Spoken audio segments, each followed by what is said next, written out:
What's going on, people? Welcome to Cash Sports. Y'all already know what it is, man. It is a wonderful Wednesday coming at you again with some live updates, with some sports debates, some topics. Man, I'm excited. You hear it in my voice. You hear how I'm coming, man. I'm coming at you back to back, baby. Right? We here, back in effect. You already know who I am. I'm Cash. And if those who do not know, right, I'm Cash. All right. How you doing today, people? All right. This is a live stream, so I'm currently shooting right now. But if you guys are tuning in a little bit later, that's fine too. But definitely, if you're watching now or if you're watching later, please like and subscribe to Cash Sports Podcast. Please, I would graciously appreciate it because any like and subscribe would definitely help out the platform. And I know you guys see that Cash App at the bottom, $ Cash Sports 1. For those that do donate, I don't bullshit you. Any proceeds that I do receive will definitely come back into the platform because I just want to see this grow more, right? Like we all, right? So I know y'all seen that topic. I know you seen the title of this conversation. So for those that might not know, right, we're gonna get a little bit into it, right? Okay. So I know we're talking about basketball, but I had some people that did want to talk a little bit more on basketball. So I'm not gonna neglect my people, you know, who want to elaborate a little bit more on a particular topic, subject. You know, I try to accommodate to, you know, my fans or people that try to watch as much as possible. So hey, man, if you guys want to talk about a particular thing, if you guys want to talk about basketball, hey man, I can do it 3 times a week. You know, if I have to push football back a little bit more, just talk some more basketball, hey man, I'll do it. But I don't want to neglect football now because hey, that's still my sport right there. I'm always tuning in, right? So let's not waste any more time. Already got that out the way. And we're going to be talking about the disappointing things that we've seen in this season thus far, in this NBA season, right? And I know I'm going to have some people join in a little bit later into the show, so we can tap in later on that. But as of right now, we're going to get into some things. So first thing on the rule, first thing that I do want to bring up, one of the most disappointing things in the season is CP3, right? I've been watching basketball for quite some time. I've been watching basketball for a very long time. To give you guys a little bit of insight, the first season I started watching basketball when LeBron James had went to the finals against the Spurs and ultimately lost. Right? So I'm pretty familiar with Chris Paul's career and how he's been going about it. You know, for the most part, Chris Paul has always been a dime dropper.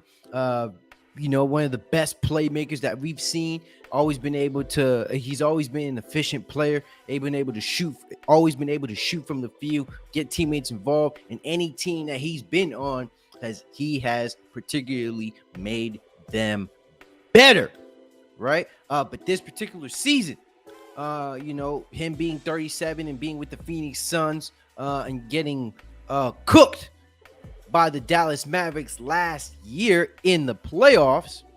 You know, he's a little bit younger now. You know, you don't have CP3 doesn't have that much time left on the meter. So with him being 37, Chris Paul is playing atrocious, right? He's shooting 28% on threes, 22% on no dribble threes, right? And 38% on the mid-range. Jesus Christ! Man, I wish I had some sound effects, man. Y'all would hear some stupid shit right now. But I have to repeat this. 22% on 0 dribble threes. That's spot-up shots.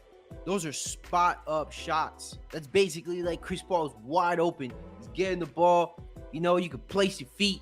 You know, you set your footing, get your arms together, You know what I'm saying? Make sure your elbows are tight, your hand is under the ball, you got your other hand right next to the ball. I mean, you can do all this shit. And this man is shooting 22%. God damn. But all jokes aside, though, yeah, I think we're just we're approaching the end of Chris Paul's career. And that's really no mystery. I mean, he's 37. We kind of seen this coming probably sooner rather than later. Before it was later rather than sooner. So it's coming up to that point. Now, and that's why you're starting to see guys like Devin Booker, DeAndre Ayton, Mikal Bridges, even to an extent, Cameron Payne, come off the bench. You during the season, particularly, you're gonna have to need these younger guys to start carrying the load, especially when you have an 82 game season ongoing and on the road, right? So another one is now, which I find to be pretty disappointing in this season so far, is the Miami Heat, right? Miami Heat are 3-5 at the moment, so they are under 500. Not starting off particularly good, but I mean the same old norm that we would expect from their star players: Jimmy Butler, Bam Adebayo, Tyler Hero. I mean, they're all doing their thing. They're averaging 17 points. Bam, Tyler averaging 17 points. Jimmy Butler averaging 21 points. So they're doing their thing. So what is not working? What's not working? Well, I mean, Kyle Lowry, a veteran player, a player who's won in this league, is not finding a consistent success or consistent productivity day in and day out. And to be fair, I mean, I don't expect that from Kyle Lowry. No shade on him, right? It's just some things you can't expect on a day-to-day. Kyle Lowry, there's times where he can have really good shooting nights, and there'll be times where he'll be off as hell. He can't shoot worth a shit, so that's something we also got to point out in particular. And not to mention though, too, Duncan Robinson, guy who has been getting minutes, but certainly has gotten paid in the past. And I'm not speaking on his pay, but strictly to his productivity and what he's been able to do on the court. I mean, he was seen as a guy that was supposed to be a knockdown shooter, their spot-up shooter, their go-to guy. Their Mac Miller, their Ray Allen, their Steph Curry, their Klay Thompson, however which way you want to call it, right? Duncan Robinson, as it pertains to shooting, was supposed to be the lighted up guy.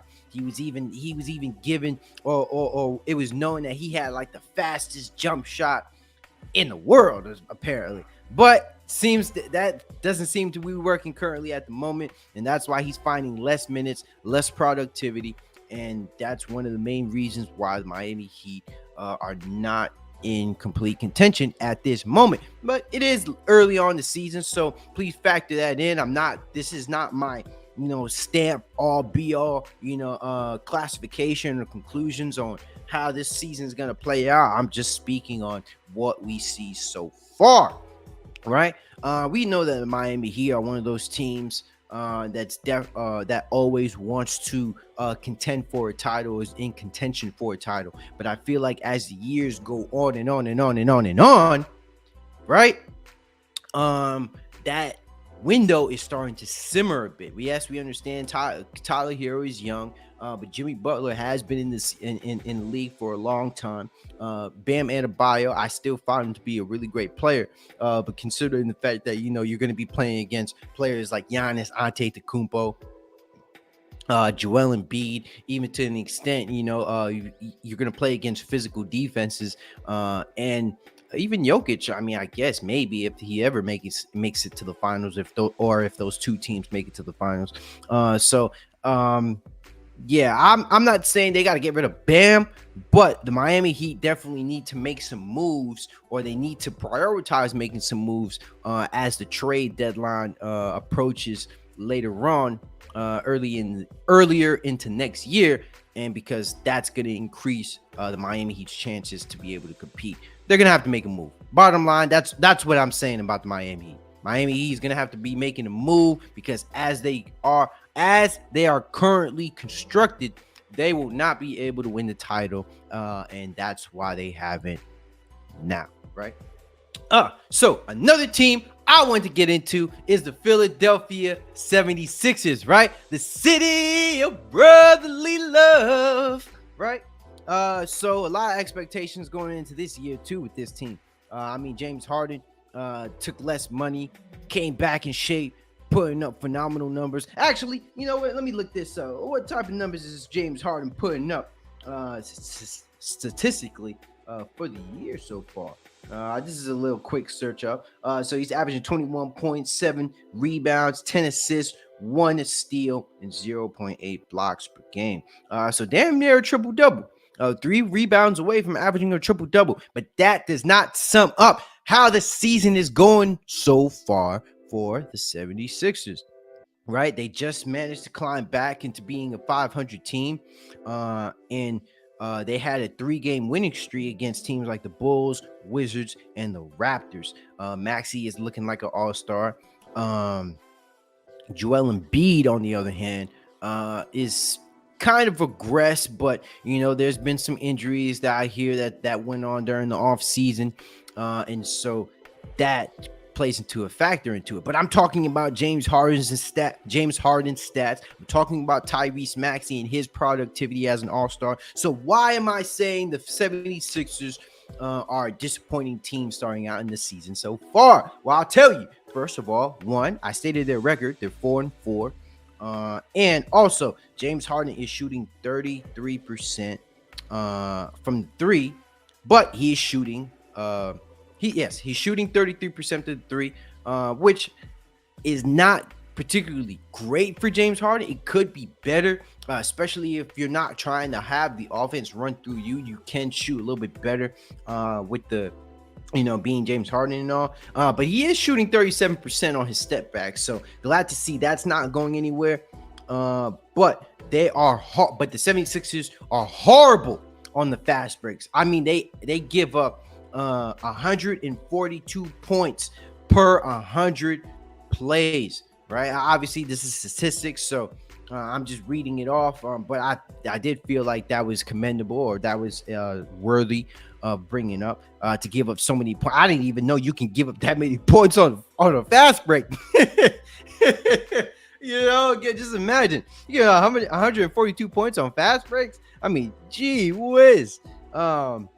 But also that, man, and another thing that I do want to point out is that opponents are averaging 70 points at the rim when Joel Embiid is not on the court. But when he is on the court, teams are averaging 74.7% at the rim, right? So that's with Embiid on the court. So I mean, I've stated some things. I pointed out some things that are things that we have to notice and things that we do have to look into, especially if we're talking about these playoff admirable teams. I mean, we're looking at these teams and notice that all these teams, all these players that I'm bringing up, these are playoff teams. These are contenders. These are teams that we're looking later on down the line. We're not thinking about the losses against, we're not thinking about matchups against the Kings, the Spurs at the moment, even to the extent the Lakers, but we like to get, or at least I like to get a small sample size of how it's looking so far, and these statistics can provide some type of context, some sort of insight on how things are going to be going on, at least for the first half of the season. And then, we're going to have to wait till that All-Star break comes up. Before I get more into my discussion, please like and subscribe to Cash Sports, please, right? I'm going to stop being obnoxious just for a little bit. Please like and subscribe to Cash Sports Podcast. I would graciously appreciate it, because any like and subscribe will help out the podcast, and it will help boost up my audience, because here I'm not a guy who just likes to sit here and just talk shit and talk sports. Look, I dropped the link in the comment section so anybody can join up here and tell me, hey, I think you bullshit. I think you a fuck-faced loser. I think you lying. Obviously I'm gonna have to say some shit back if you call me all that. But at the end of the day, You know, this is definitely a platform where it's definitely welcome for people to come on and say the things that they got to say that alludes to sports. Please keep it at that. I was joking about the fact that I was joking about the fact that with you guys insulting me. I definitely wouldn't appreciate that, especially now my shit. You know what I mean?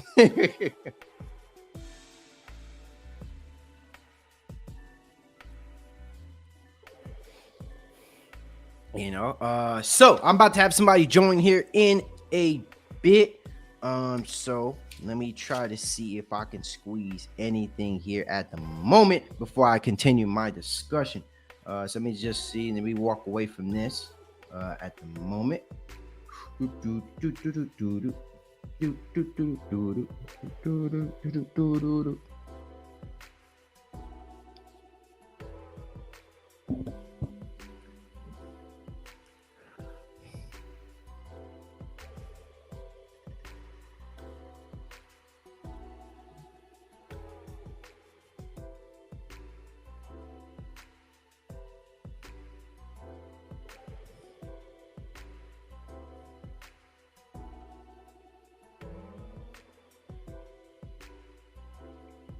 Why Luka will win his first MVP this year?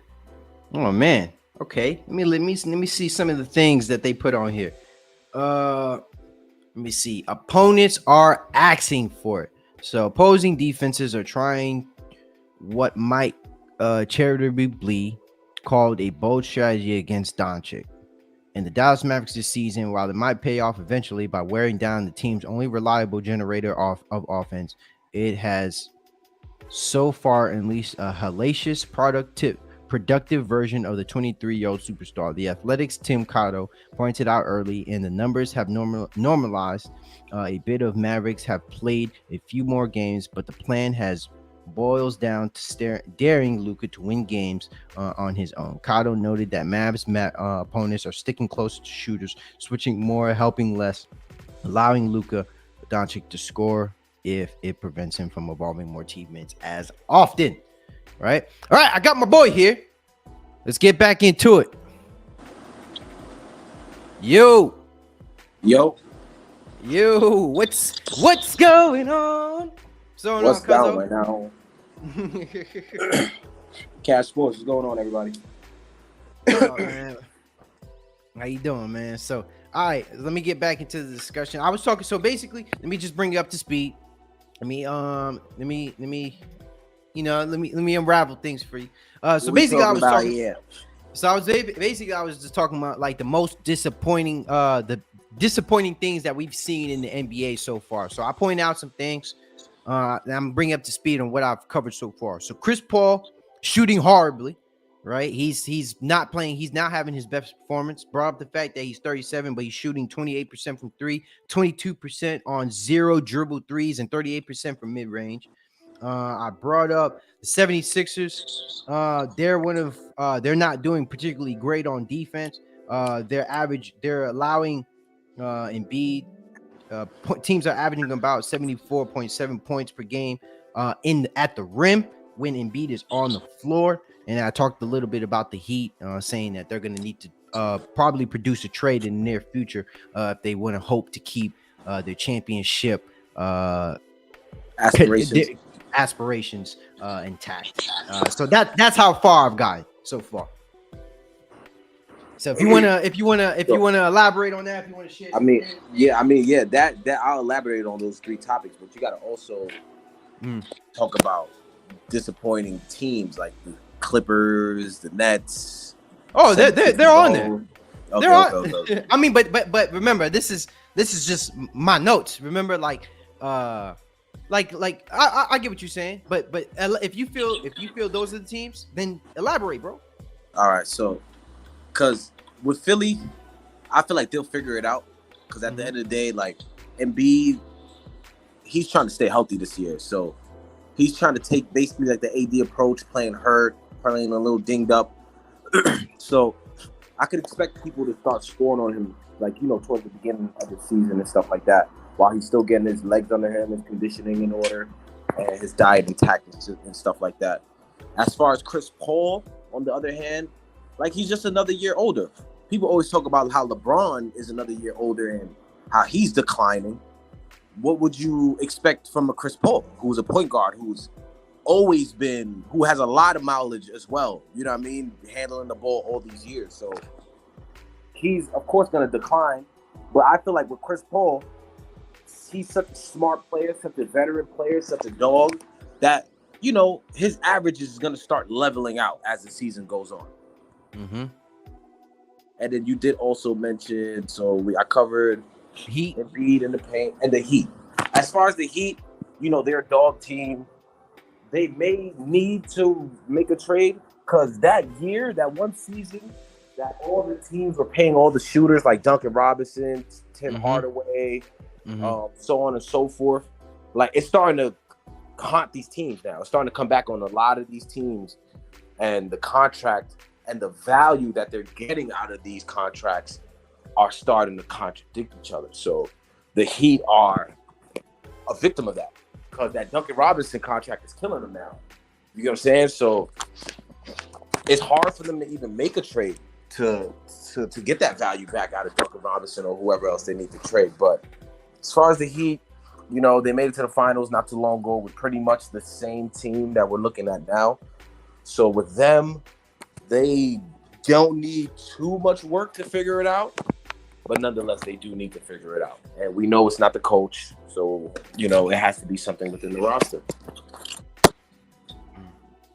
No, I agree. And like I've stated in the video in the past, this is still a small sample size. So, like I said, I'm just going off the statistics. Biggest thing is I'm pointing out some big statistics that I feel like that do need to be pointed out, right? And so I'm gonna elaborate a little bit more. I'm gonna bring another team into it. The Golden State Warriors, right? Defending championship team, right? As of now, they haven't been looking good. Despite, you know, the whole roster makeup, them bringing back all the players that they've won the championship in the past, right? And then so now they're standing outside of top 15 in both offense and defense. The 27th in points allowed, and Klay Thompson is shooting 26% from 3 and 45% from 2. So it's looking like Klay Thompson, even though he was coming back from a long sustaining injury, so he was gonna be taking some hits. Well, I wouldn't say taking some hits, but, you know, he needed some time to adjust. But it seems that, you know, he's not really the same particular player that we've seen in the past. And so elaborate on that. How do you view the Warriors situation? Well, pretty much looking at the Warriors, they're the defending champs. So at the end of the day, you have to respect whatever they got going on, right? So my personal opinion, I honestly feel like they're just a win away from just getting that spark and just getting right back into cohesion. You know what I mean? Like, obviously, the biggest distraction, the biggest dark cloud over the team as of right now is clearly Draymond Green and his contract woes right now. Like, you don't know if he's gonna get paid.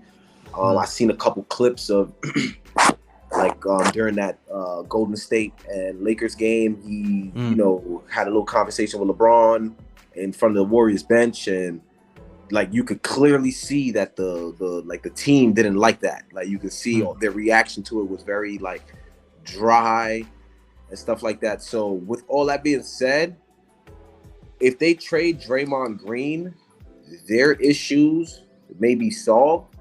But then again, who knows what they look like without that toughness of Draymond Green, without that physicality, without that defense, physicality, that dog, that locker room leadership. At the end of the day, he may be a little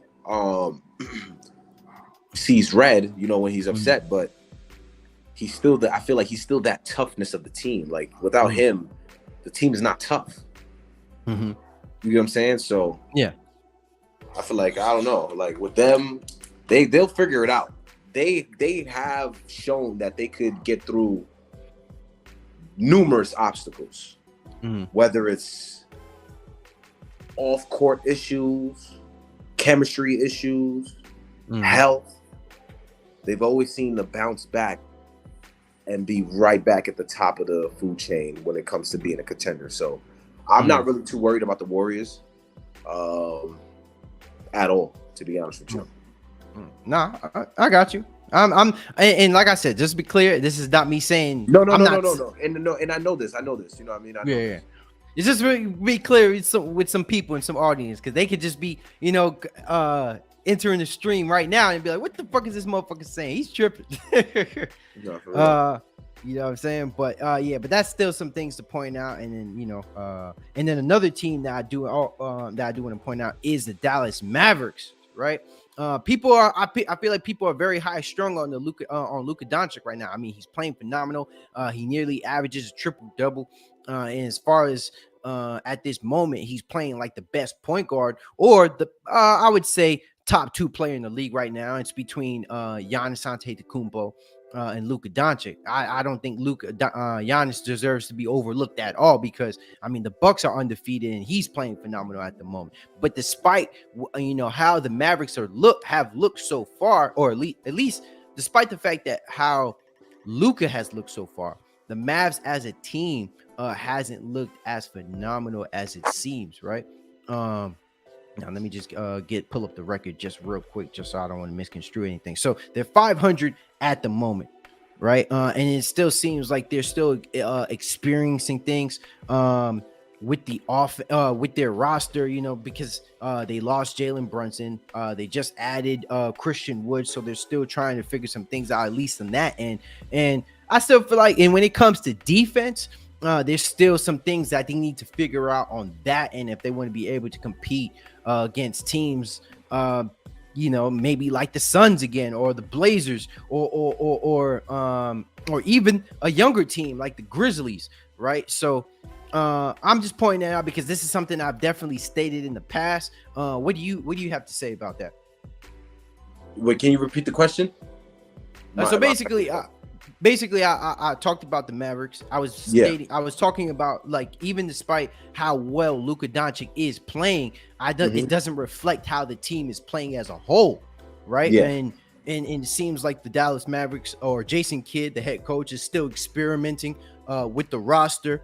They're still allowing 119 points on 100 possessions so the defense is still lacking, and they're still very Luka heavy on trying to win games. So I'm saying, I got you. So basically, how do you think about that? Well, Luka needs help. Luka needs another superstar talent on the team. It's clear. You know what I'm saying? Mm-hmm. Like, he needs help. They're too Luka dependent to get their wins, like you said. Like, he needs help. He needs another superstar talent. We thought Christian Wood in the beginning of the season, we thought he would be that nice, compliment to Luka. But then again, if you really look at history now, after looking at how they're playing, are they doing? It's looking very Porzingis-esque. Like, when you can see the potential, you see the talent, but he's just not getting the runs with Luka. The plays are not getting run through him by Luka. It's more like the offense is just solely going to Luka, and then off the bailout, he's gonna either pass it to Christian Wood or whoever's open. So they need to figure something out. Yeah, they need superstar talent in there other than Luka, I feel like. And if not superstar talent, maybe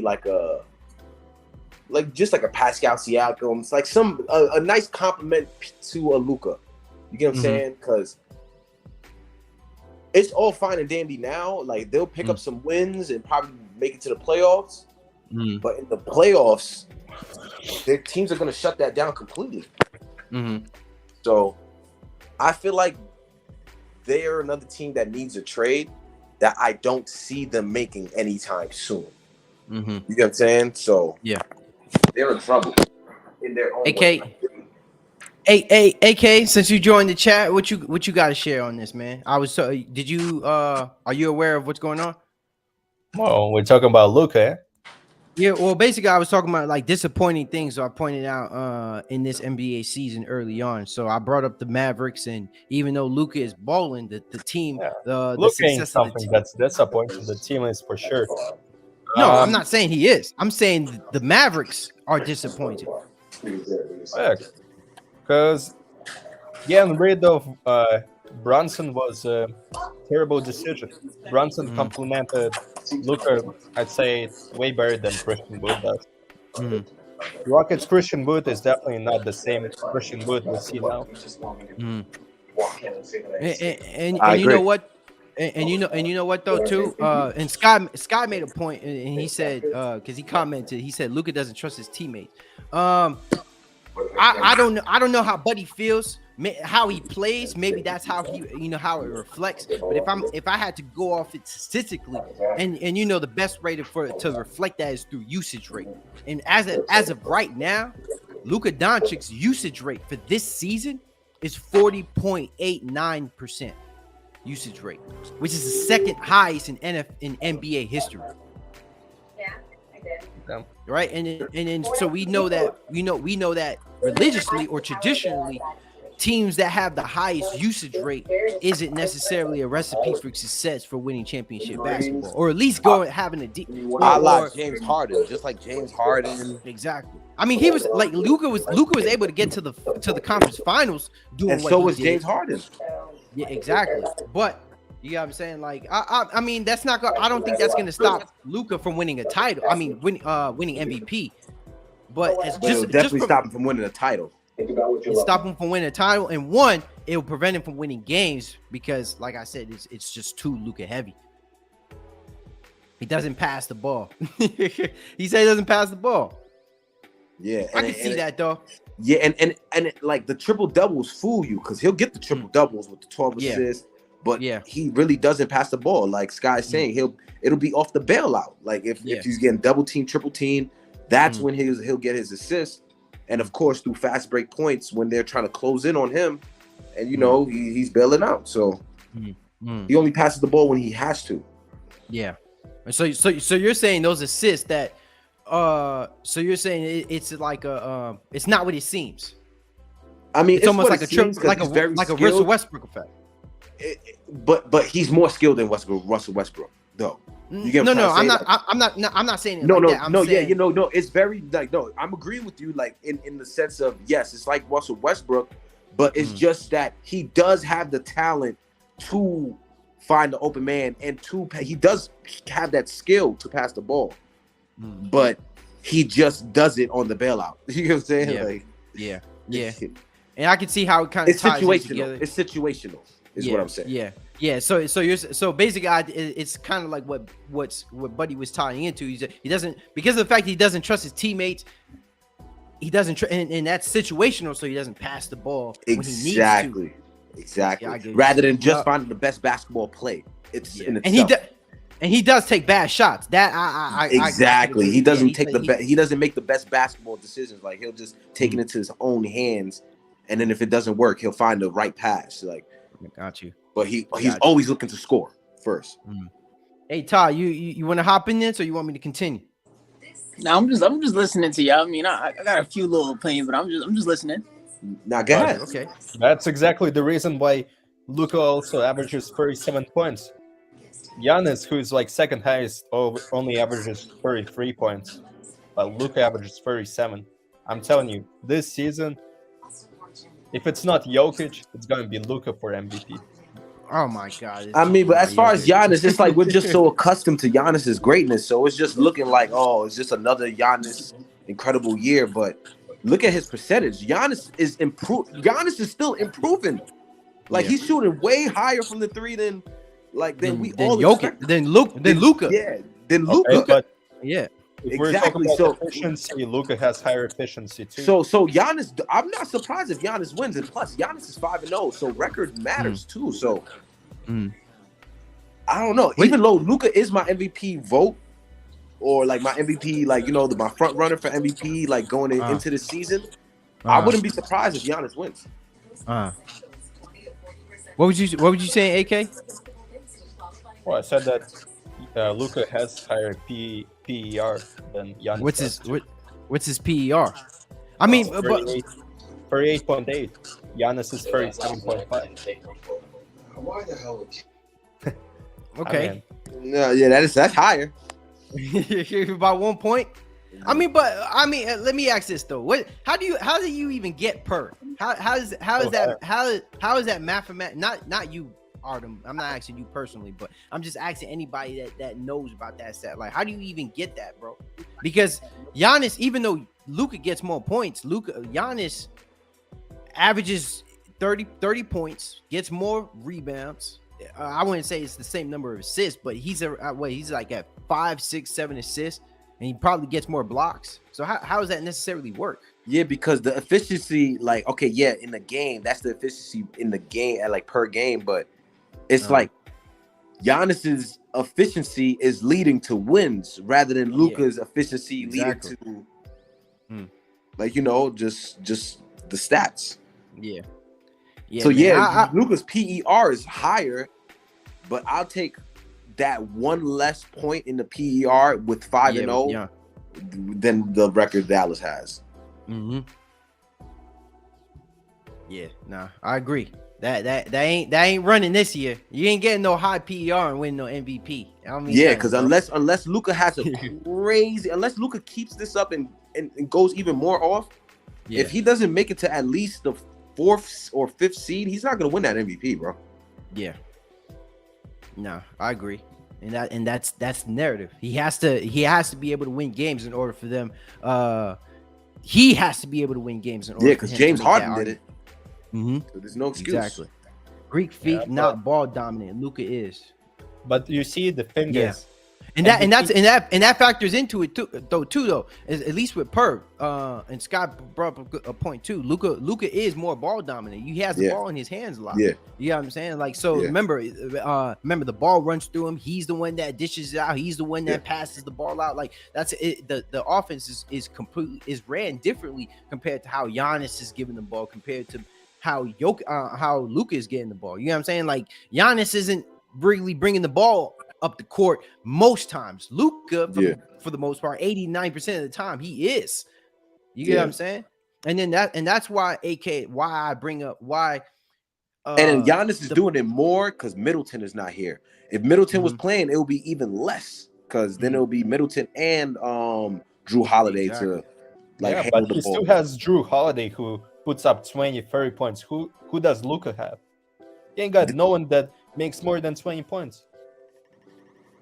I mean, and the argument is that he does need more teammates. You know what I'm saying? Like, it's not just on Luka for him to be able to succeed and to be able to fucking to ultimately carry this whole team. I mean, bro, he has a 40% usage rate. But the fact of the matter is, where we're coming from is that's still not the excuse when you're having an argument about MVP. You get what I'm saying? And at least that's the argument.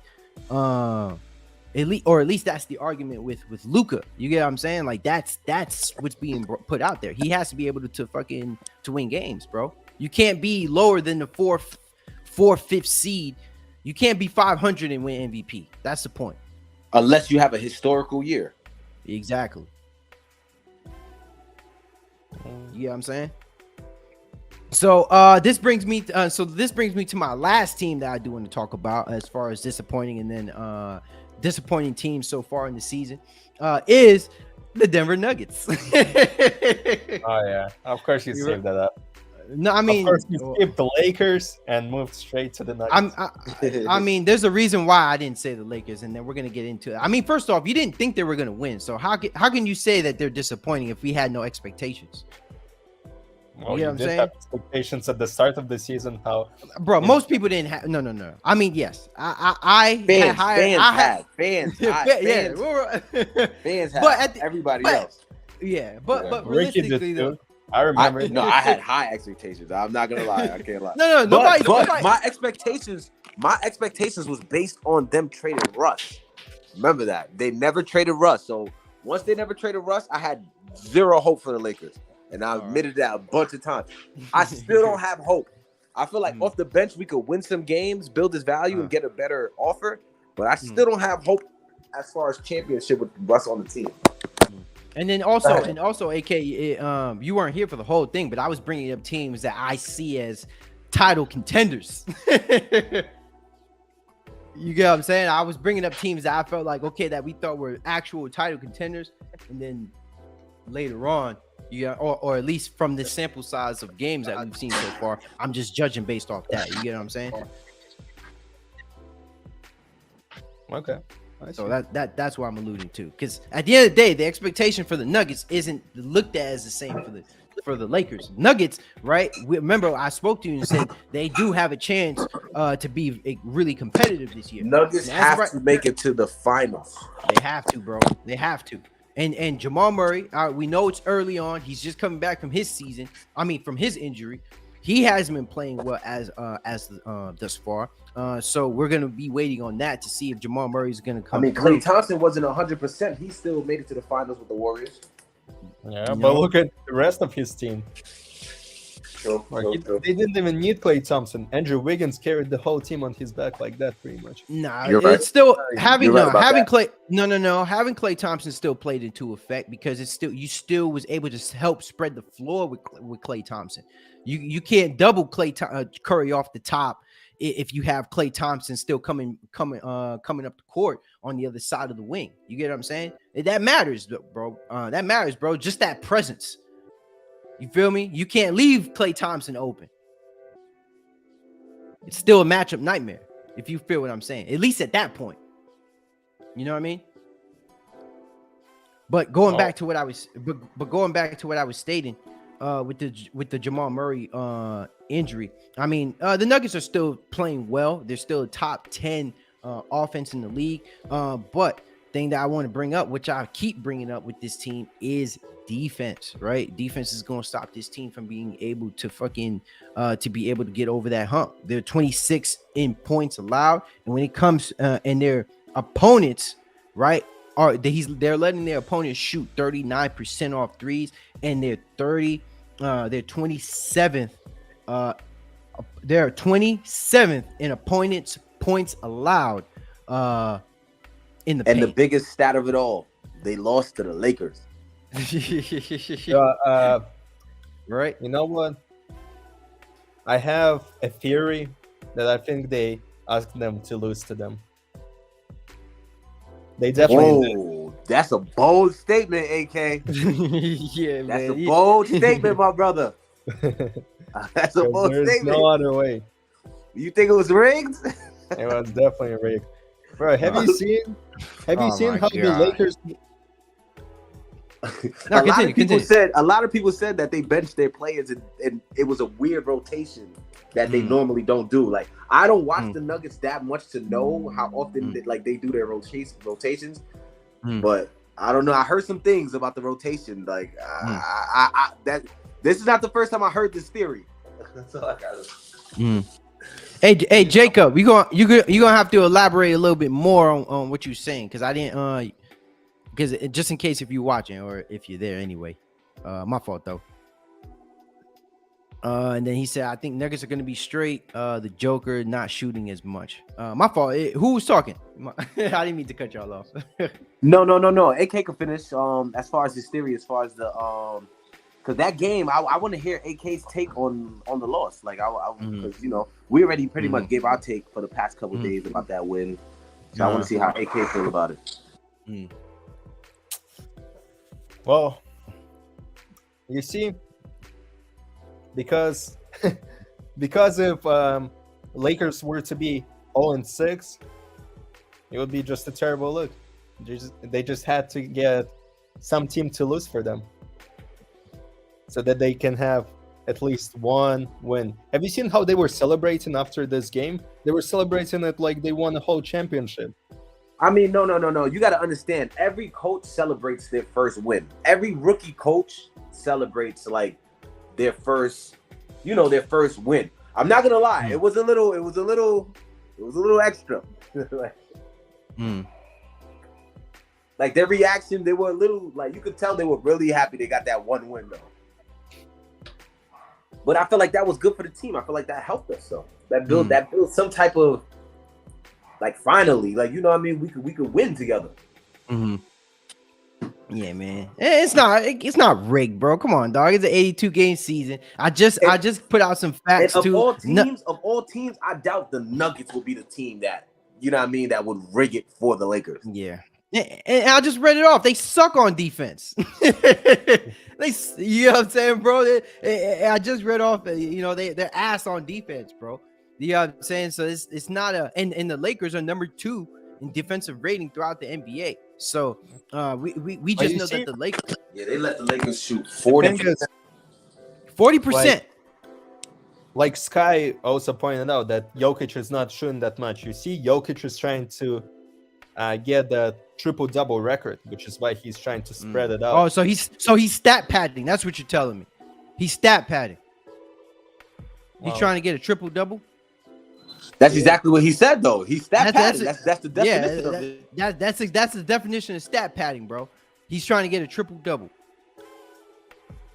Oh, he is. Bro, I'm going to tell you this now. Jokic shouldn't give a damn. Well, I'm glad you admit that. I'm glad you admit that, but he shouldn't give a damn about them triple-doubles, bro. I need you to get this out your head, bro. Jokic just shouldn't care about shit about triple-doubles, bro. We've stated the expectation for this team. Only thing that he needs to have on his mind is going to a championship, going to a finals, having in a finals appearance. Because my opinion, his team is better top to bottom than the Bucks. Like he has a chance to. Like there's no excuse for him not to win a championship. They have a very good team. You feel me? And then so that whole shit with triple doubles, bro, that's not flying, bro. Jokic needs to shoot more. I don't know how many times I need to. He needs to be more aggressive. What I see, and I keep saying this over and over, what I see from Giannis is not what I see from Jokic. Despite the MVPs, despite the numbers, I see a different dog in Giannis, right? Remember how you said last year he was talking about Jokic? Guess what, bro? He's not even in the argument right now. Giannis is higher than him in PERS. The stat you like to bring up. His team is undefeated right now. And he's not even near a triple-double. Nobody's even talking about triple-doubles right now. Or in the league. You know what I'm saying? So, hey, man, I'm just saying, my thing is, he needs to shoot more.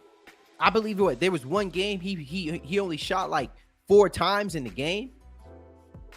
You can't be doing that, bro. You can't do it. As a 2-time league MVP, you can't shoot 4 times in the game.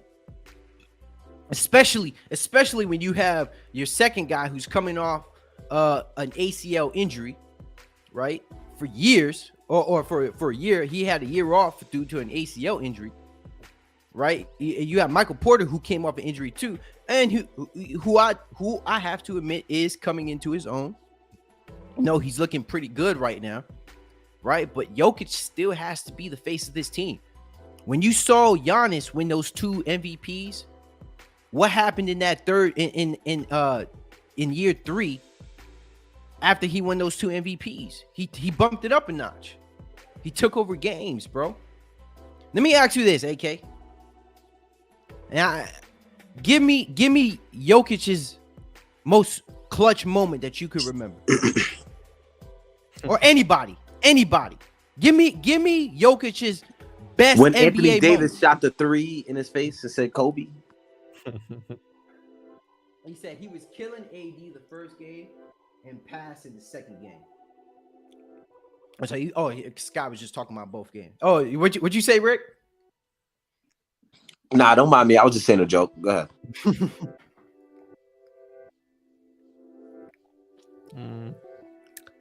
Well, all that matters is that there's 6 in the standings right now.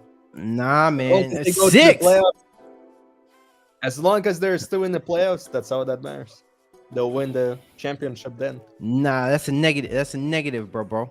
Hopefully, right? I mean, being 6 in the standing is not a good thing because it's just gonna make it a harder road for them in the playoffs, right? That's 1. And then 2, right? There's still a lot of coverage. I believe their perimeter is still the worst part. Their perimeter is the worst part of their defense. I mean, bro, they gave up 40%. They let the Lakers shoot 40%. A team that was You hear shooting 20% before that game. right? The Lakers were shooting 40% in that game. You know, all that being said, I don't think it's gonna happen the next time they go against each other. But come on, you know what I'm saying? Like off that game alone, just miss off that, they're allowing opponents to shoot 39% already. You know what I'm saying? So just imagine if you're going against a team like the Warriors, the Suns. They lost to the Warriors just last year. The Suns beat them the year before that. Man. So like I said, man, yeah, I don't know how you know what your expectations are looking like, you know, for this team, but the areas that I see that they needed to improve on, it's still lacking. There's still improvement that needs to be there. You know what I mean? So that pick with Jokic being leading MVP, bro, is looking pretty slim here every day, bro. But nah, I'm not knocking it though. It's still early on this season. Like I said, there's still a lot to go off of. There's still a lot of basketball left that needs to be played. So we, you know, there's still a lot that's yet to be seen. All right. Lakers are about to get blown out tonight. Yeah. Hey, so Lakers are going against the Pelicans tonight. They better not get blown out. We definitely gonna have a stream to run this back. And of course, you know, Sky could definitely join the podcast when we run that back. We definitely gonna schedule something out. You know, so we could touch some grounds on this game. But you guys want to add on anything about anything I said? Any disappointing NBA teams? You guys can go on your little soliloquy if you want. I already said my piece, so I'll just listen. All right, AK, what's your most disappointing team so far in these spam of games?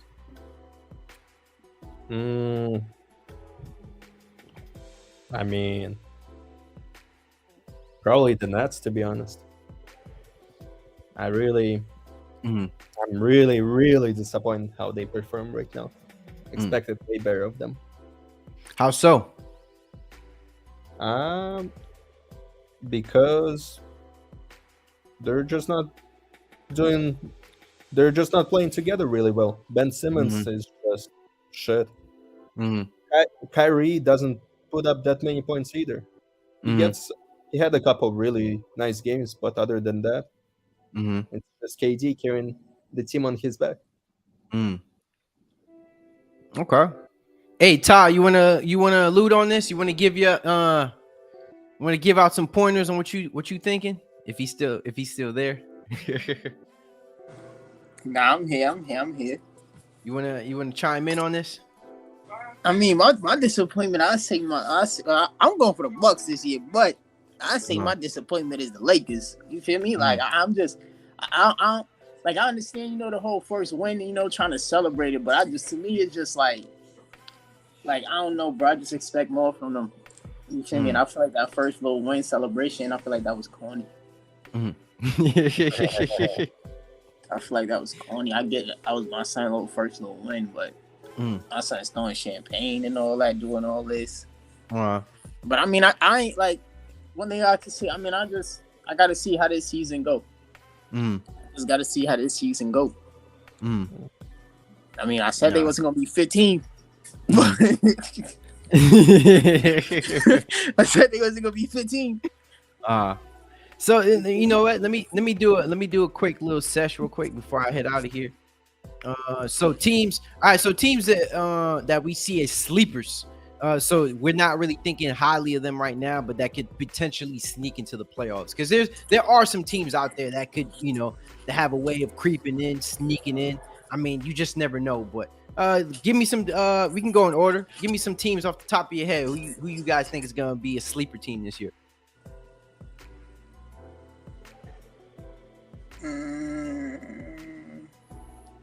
Oh shit! I got a level 1 on my team.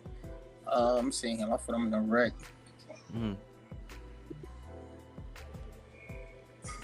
I don't know. Which way far as when you got sleeper team, what you mean like somebody that we don't expect to go far that's gonna so you know what? Let me start off and I'll say this. I think and I this might not really be a sleeper team, but you know what? I'm gonna throw this out there because I think it does deserve some recognition. Is the Portland Trailblazers? I think right now, with them being 5-1, like I said, not a lot to go off of, but given the fact that they're starting off early, Damian Lillard, he was out for a period amount of time, and right now he's balling right now. Right, so Damian Lillard is averaging 31 points per game, and he's been lighting it up from three. Right, and if I had to get some specifics, he's shooting 39% from three. Right, so Trailblazers has always been seen as one of those teams that's just kind of been under the radar, small market team. Nobody really cares too much about them, and nobody really expects much. But I think this year, this team is constructed really well. I think going into the season, if everything stays together and everything continues to mesh, I think they have a potential.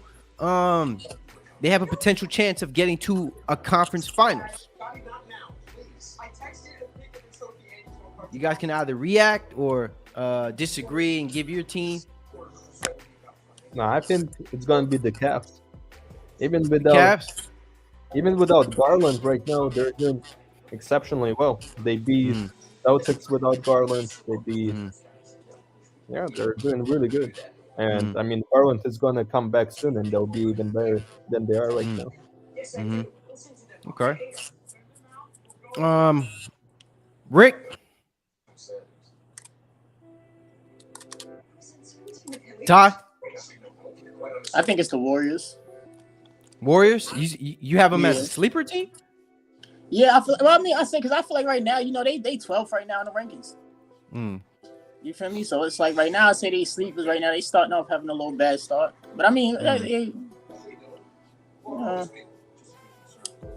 mean, if I had a low key team though, my low key sleeper team. My fault. I'm sitting here in a wreck too.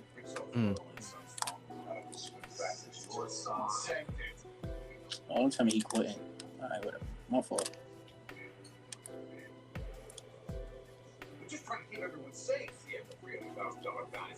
My fault. Let me see. I low-key want to say Dallas. Of course, this nigga giving the ball. I want to say Dallas. Like, I ain't gonna lie. I want to say the Mavs. Well, I wouldn't personally call them a sleeper team, but I can see why you say that though. Definitely see why you say that. All right, man. So for those tuning in, I graciously appreciate everybody for tuning in to the CashSports podcast. If you guys are watching right now, please like and subscribe to CashSports. I would graciously appreciate it. Hit that bell, hit that notification button at the same time, because any support would increase the productivity of the platform, and obviously I want to have more and more people chime in on debates, sports, and other topics, right?